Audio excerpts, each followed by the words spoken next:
Hey, it's Sophia from Torn Open, and you're watching CMS TV.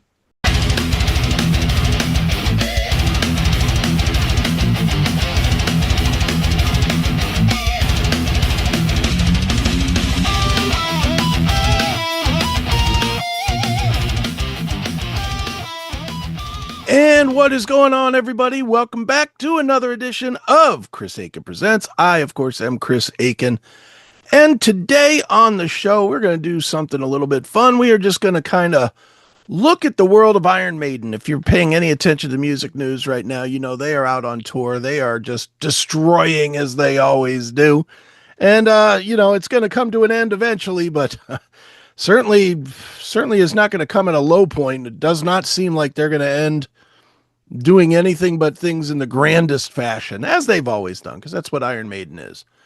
So what I decided to do today is kind of look at Iron Maiden's kind of second career, I'm going to call it. I don't know how people think, but I think they kind of have two or three really career points to them. They have the first half, and then they have the Blaze era, and then they have the Dickinson return era.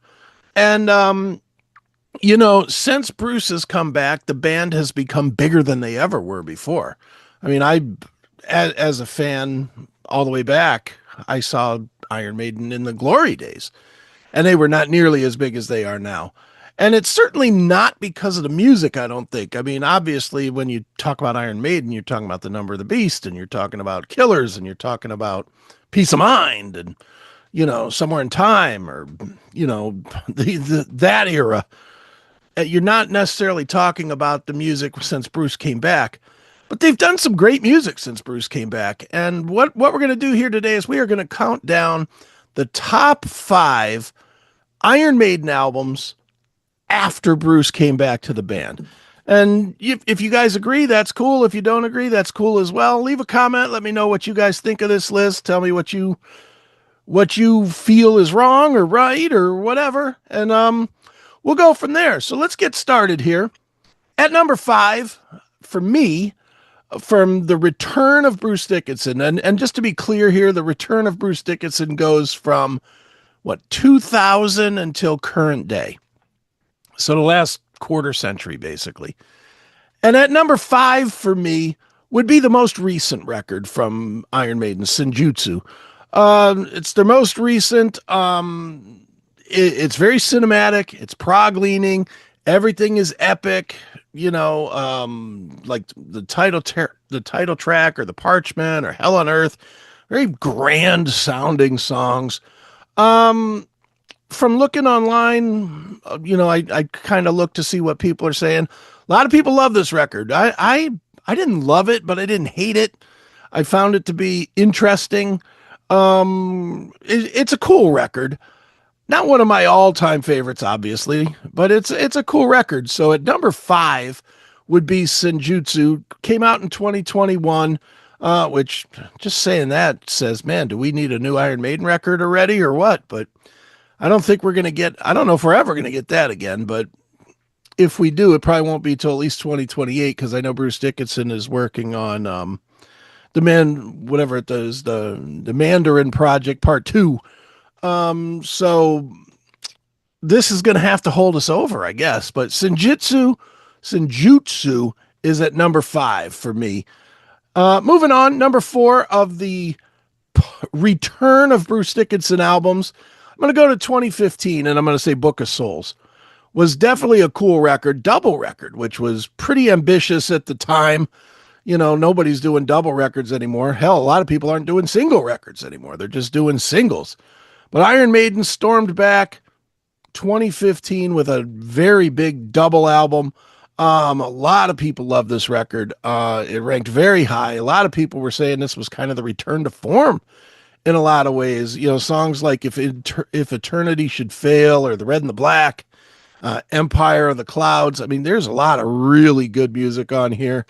One of the things I hate about doing a list like this is I see it and it makes me go back when I'm prepping this stuff. I go back and I listen to these records. I'm like, man, how did we miss this stuff? How come this is not as popular as some of the old stuff? Book of Souls is one of those records. It's a very good record, I think, because it came out in the modern age. people may have missed it a little bit. I strongly encourage you to go back and give it a listen. Hell, you're watching a video about Iron Maiden right now. As soon as it ends, go over there and give it a listen. Give any of these a listen because they're definitely worth listening to. I will say that of all five of these, none of them suck. It's really good stuff. So number four, I would say the Book of Souls from Iron Maiden from 2015. Coming so late in their career too to do such a big, bold, ambitious record like this. That says something about a band that definitely has no kind of a confidence issue. So Book of Souls, number four for me. All right, moving forward to number three. This one might shake some people, might not. I don't know. A lot of people might say this is not a good record. A lot of people might say it's the worst record in their career. Might be that, might be Fear of the Dark. I don't know. But I like this record. It's A Matter of Life and Death. Came out in 2006. I thought it was really, really good. At the same time, I hated the tour. If you remember back when they did the tour, it was them and Bullet for My Valentine, I believe. And they just played the whole album in its entirety and then like four other songs. And a lot of people were put off on that. I mean, Iron Maiden, when you've been in business at that point about 40 years to come and do, not do most of your hits, most of the songs that made you, to do a new record, again, going back to what I said about Book of Souls, there's a lot of confidence there that everything you do is brilliant. And I think they paid for that a little bit. I think fans were really kind of put off more with the tour. And I think because of that, people kind of look at that record almost as maybe not as good. And that's a misjustice. This thing was a great record. Honestly, I like I said, I do a little bit of research and I looked, and a lot of people have this as the best record since they came back. Not for me, but a lot of people do think that. There's a lot of great songs on this thing. These Colors Don't Run stands right out as one of the best Iron Maiden songs, I would say, ever, let alone just on this record. Longest Day is a really good song. For the Greater Good of God is a great song. This is one of those albums, it's very mature for Iron Maiden. If, not that I think they've ever made a childish record. I mean, you're not going to mistake them for Motley Crue or something. They definitely write grander, deeper, bigger, mature things anyway. But this was one of the more mature ones, dealing a lot with war and wartime and, brilliant production on this thing, which was very good. The production on this, man, if you put this thing up full blast in your headphones, you will love it. Man, good record. So number three, I would say A Matter of Life and Death from 2006, Iron Maiden. And that is number three on the best of the second run of Bruce Dickinson albums here. So let's move forward here. We're getting close to the end here. Number two, and again, a lot of people never seem to agree with me. I have a lot of people that hate this record, and they always shake their head at me when I say this. I love this album from 2003, Dance of Death. I thought it was fantastic. I remember when it came out, I thought this record was just killer, absolutely killer. It has, seriously, and I know a lot of people are going to shake their head and go, what the hell? Has my favorite Iron Maiden song of all time on it, which is Passchendaele. I love that song, and seeing it live with Nico kind of tiptoeing around the drum kit when they're doing the beginning, the little guitar part at the beginning before it kicks in, just killer. It just was so killer. The whole album is fantastic.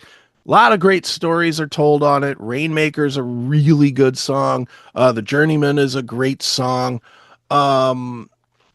I loved this. I thought that this was, we'll get to number one in a minute. I'm sure you can figure out who it is, or what it is. But for me, this was kind of, number one was them getting back together, and this was them completely gelled back together. I love Dance of Death.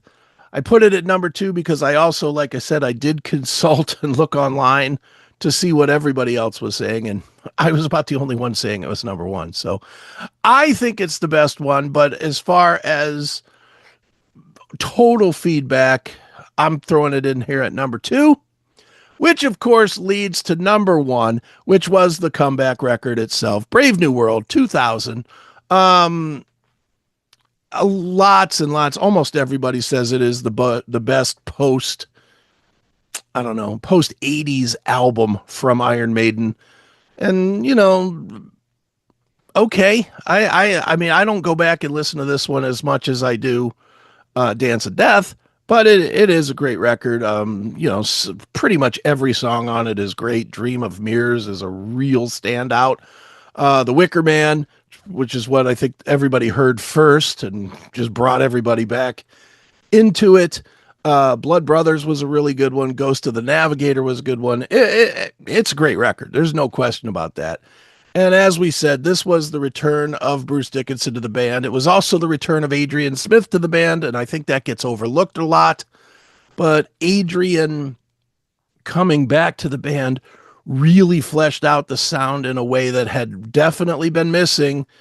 It had been missing from this, and it had been, pretty prevalent in some of those Bruce Dickinson solo records. And the two of them collectively coming back to Iron Maiden really did enhance the sound. So at number 1, you've got Brave New World from the year 2000. So just to recap real quick, number 5, Senjutsu from 2021. Number 4, Book of Souls from 2015. Number 3, A Matter of Life and Death from 2006. Number 2, Dance of Death from 2003. And at number 1, of course, Brave New World. And of course, that leaves Final Frontier not on the list. And that would be because I think that is a very dull record that sits right firmly next to, Prayer for the Dying or Fear of the Dark or one of those records. It just is not really good. It's better than the Blaze era, but it's not really good either.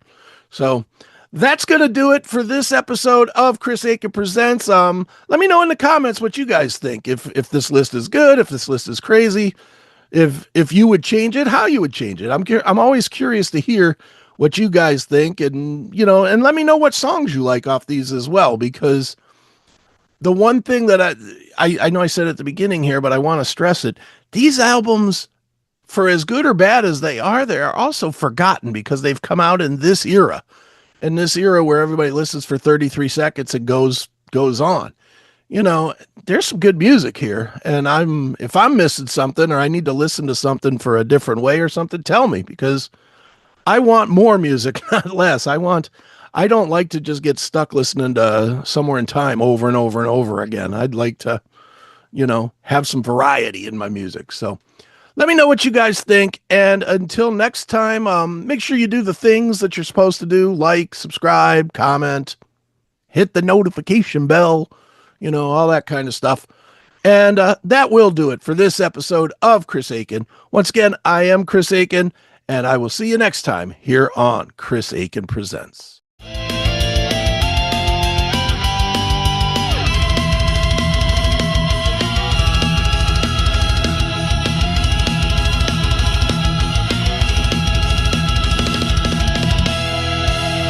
Hey metalheads, tired of waiting for new episodes? Crave the real raw classic metal show?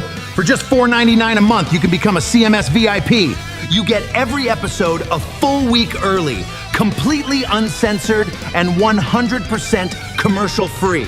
It's the only place to interact directly with the show, plus you score the Fast Pass, so your song requests get bumped straight to the head of the line on every live version. So what are you waiting for? Subscribe right now at classicmetalshow.locals.com.